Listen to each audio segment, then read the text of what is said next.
Hello, everyone. Hello, and welcome to day 2 of the Charter for Compassion Global Youth Conference. We had a fantastic day yesterday with some wonderful panelists and moderators, and our keynote speaker, and youth-led sessions and capacity building workshops. Today, we also have a similar format. And I would like to start the session with a very special speaker.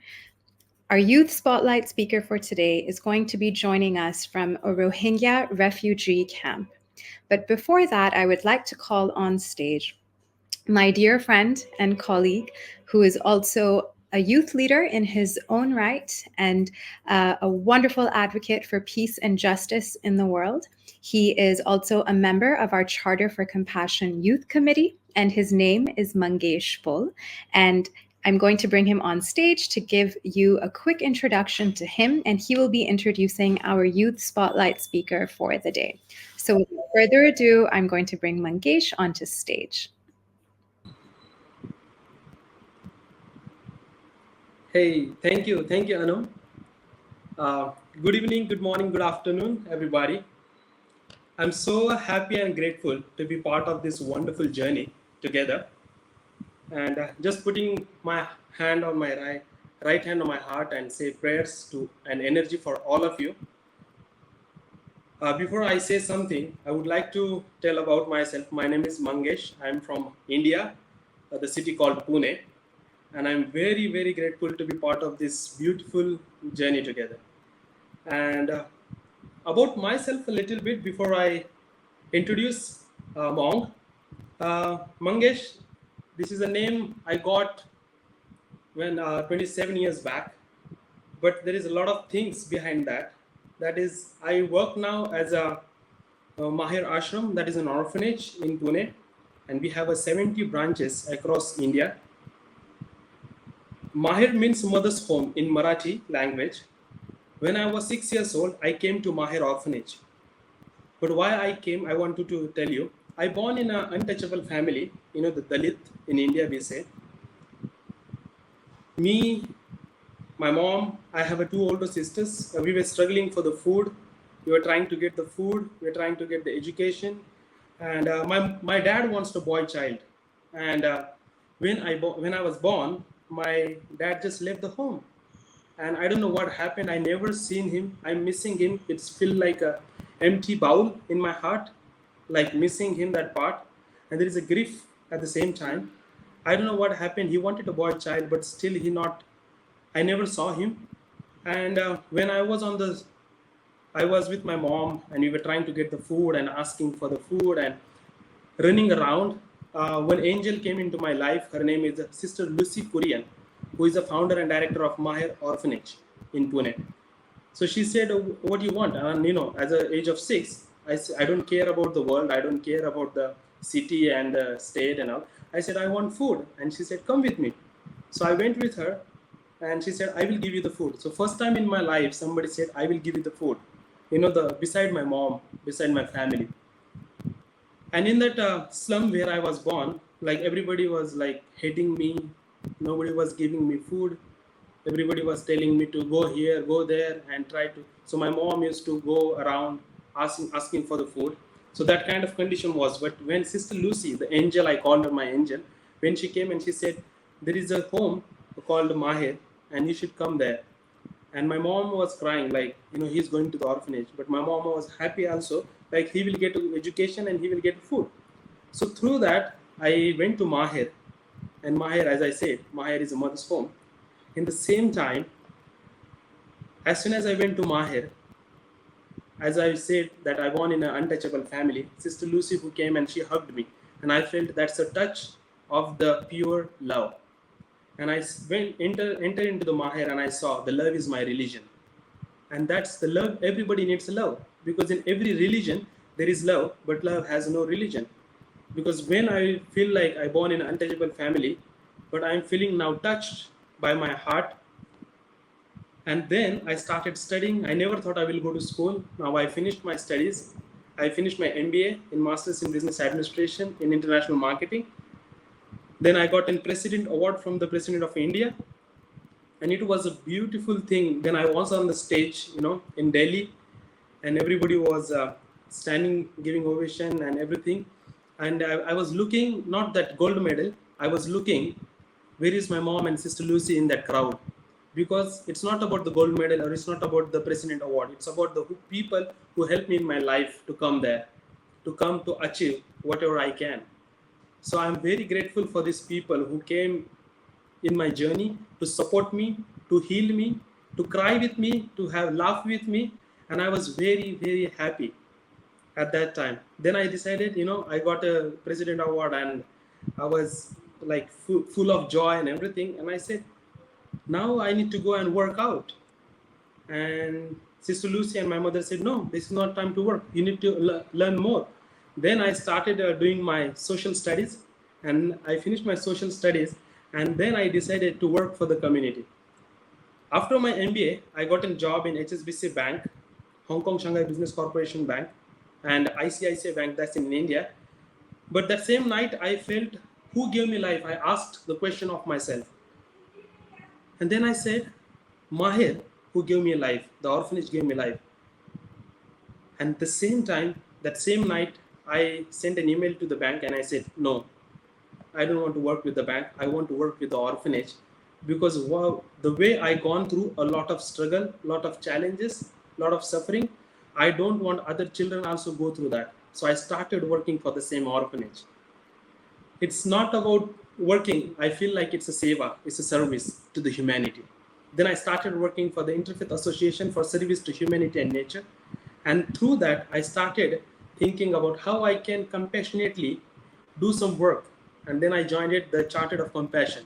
It's a beautiful part of my life where the compassion comes first and the love is my religion. With this, I felt the today's spotlight speaker, the monk, I feel the same connection with him. So I would like to introduce Maung now, because Mangesh is M and Maung is M.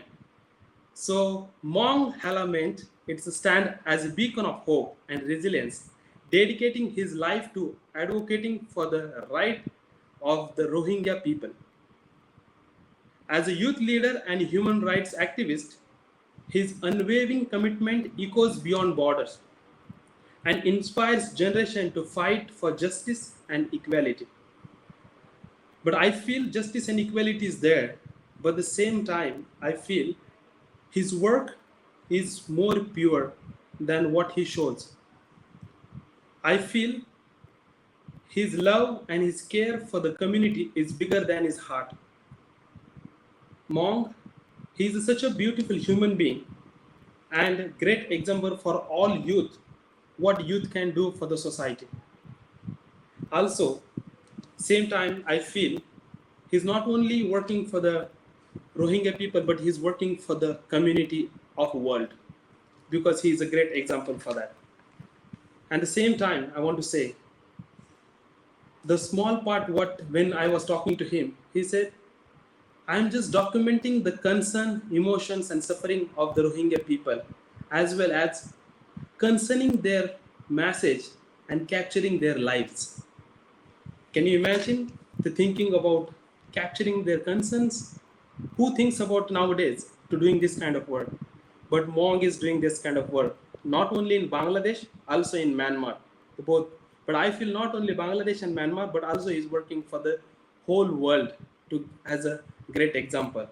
So please put your hands together for Maung Hla Myint, who is going to share, because there is a lot to share, but I think hearing from his heart, that will be the beautiful message for the youth.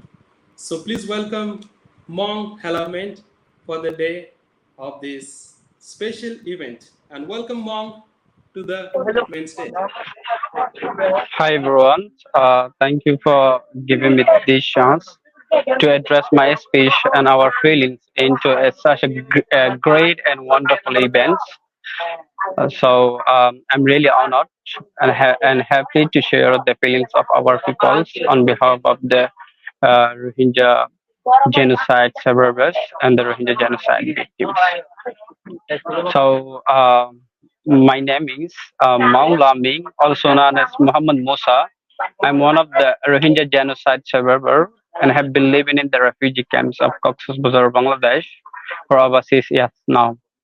Although I'm originally from Myanmar, Rakhine state of Myanmar, I'm dedicated to advocating for the rights of our peoples, urging for international interventions and calling for justice for the Rohingya genocide survivor committed against Rohingya peoples by the Myanmar military junta and the present ongoing atrocity against the Rohingya peoples.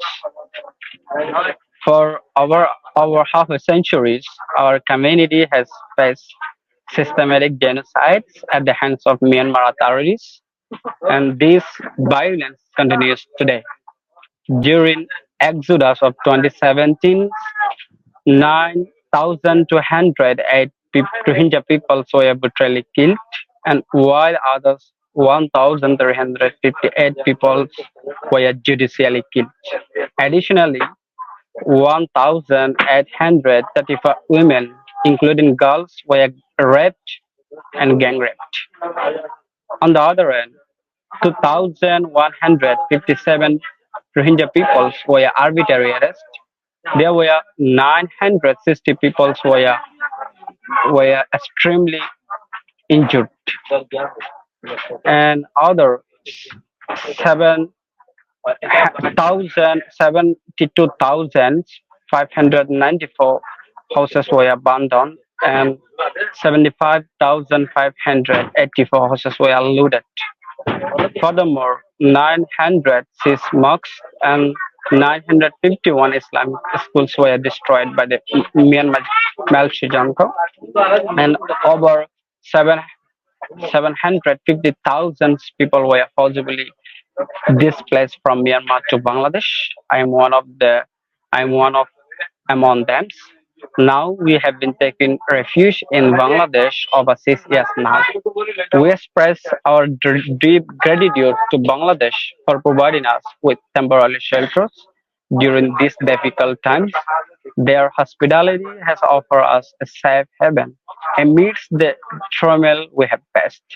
We are also thankful to the United Nations for their ongoing support, which has been vital in addressing some of our immediate needs. However, despite these efforts, we have not witnessed any significant progress from the international community towards a sustainable solution for the Rohingya genocide survivor. The humanitarian challenges we have faced in the camps now are immense. Access to basic necessities such as food, clean water, and healthcare remains limited, creating an environment of unnecessary and suffering. Moreover, our younger generation is being deprived of education, which is crucial for their development and future prospects. The lack of support to strengthen our youth and prepare them for tomorrow is a pressuring concern for us. We worry deeply about their future. Without proper education and resources, they risk growing up without the skills and opportunities necessary to rebuild their lives and contribute to the society. We urge international community to take more decisive actions. It is imperative that they recognize our plight and work toward meaningful solutions that not only address our immediate needs but also pave the way for long-term stability and, and other ways. Our hope lies in the commitment of commitment of nations and organizations to stand with us and ensure a brighter future for our children and the generations to come. The massive violence against Rohingya people continues unabated, perpetrated by both the military junta and the Rakhine rebel group known as the Army in North and Rakhine State, Myanmar. In recent months, there have been two significant incidents of violence against the Rohingya community. Among them, on May 17, a brutal attack occurred in Bodidong, followed by another another horrific incident on August 5th, 2024, in Mondo. During these atrocities, the economy killed over 2,000 Rohingya civilians in Bodidong, burning down 80,500 Rohingya horses and arbitrary arrests thousands. In Manda, more than 1,000 Rohingya civilians were killed by the Rakhine rebel groups, with thousands more arbitrarily detained and over 20, 20, 250,000 Rohingya people displaced to Bangladesh again. Among them, 50,000 fled to Bangladesh now, while many others remain internally displaced. They are facing dire conditions for survival. Meanwhile, the military junta continues to kill Rohingya civilians in response to attacks by the Rakhine rebel groups. Both groups share their intentions and common goals of cleansing the Rohingya people from Rakhine State, also known as Arakan State. These kind of acts of violence are not isolated; they reflect a broader pattern of systematic cleansing and discriminations against the Rohingya peoples. The ongoing hostility and the target atrocity create an environment of fear and instability. So, further exacerbating the humanitarian crisis that we have faced, we call on the international community to take urgent action to condemn this atrocity and support an effective efforts to protect the Rohingya civilian from ongoing violence. Although genocides against the Rohingya peoples began in 1917s and still continues today, the war has often failed to prevent further atrocity. The latest crisis was the most massive exodus in 2017. I urgently urge world leaders and the international community to collaborate on finding solutions for our peoples and to intervene urgent in the Rohingya situation. Additionally, I call for your collaborations to empower our community, address humanitarian needs, apply pressure on the Myanmar military junta and the Rakhine rebel groups as well to pursue justice and seek sustainable solutions for the Rohingya genocide survivor. So my slogans will be a stand with Rohingya genocide survivor, a stand for Rohingya genocide survivor. We are open to collaborate and to work with you to find a sustainable solution. Thank you very much for hearing my voice on behalf of the Rohingya genocide victims.